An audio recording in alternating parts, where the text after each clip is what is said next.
মাসে যুদ্ধবিরতি নিয়ে নেই আসার খবর প্রকাশ করেছেন থোমালো। ফিলিস্তিনের গাজায় ইসরায়েলি বাহিনীর নির্বিচার হামলা 12তম মাসে গোড়াল, কিন্তু এখনও এই যুদ্ধ থামার কোনো ইঙ্গিত পাওয়া যাচ্ছে না।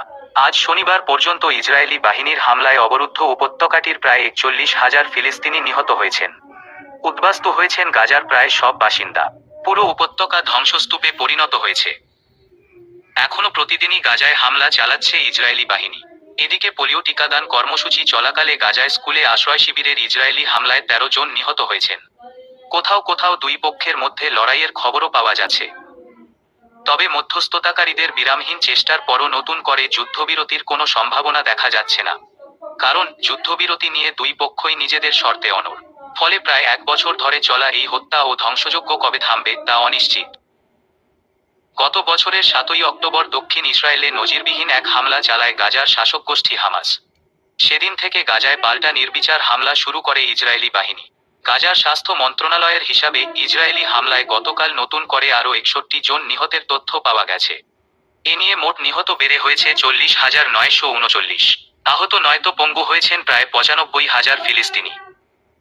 যুদ্ধ 12তম মাসে গড়ানো নিয়ে গতকাল সামাজিক যোগাযোগ মাধ্যম এক্সে দেওয়া পোস্টে জাতিসংঘের ফিলিস্তিনি শরণার্থী বিষয়ক সংস্থার প্রধান ফিলিপ্পি লাজ্জার্নি লিখেছেন, 11 মাস যথেষ্ট হয়েছে, এটা আর কেউ নিতে পারছে না। মানবতাকে অবশ্যই সমুন্নত রাখতে হবে। এখনই এই যুদ্ধ বন্ধ করুন। যুদ্ধবিরতির আশা ক্ষীণ।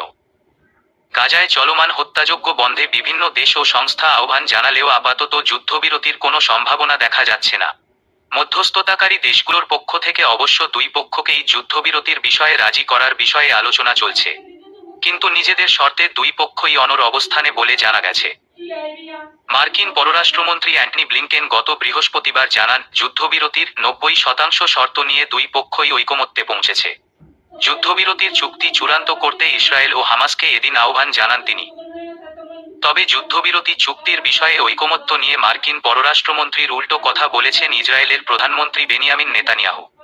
মার্কিন সংবাদমাধ্যম ফক্স নিউজকে তিনি শুক্রবার বলেন, যুদ্ধবিরতি চুক্তির বিষয়ে ঐকমত্য হয়নি। হামাসের শর্ত, ইসরায়েলি সব সেনাকে গাজা থেকে প্রত্যাহার করে নিলেই কেবল তারা যুদ্ধবিরতির বিষয়ে রাজি হবে।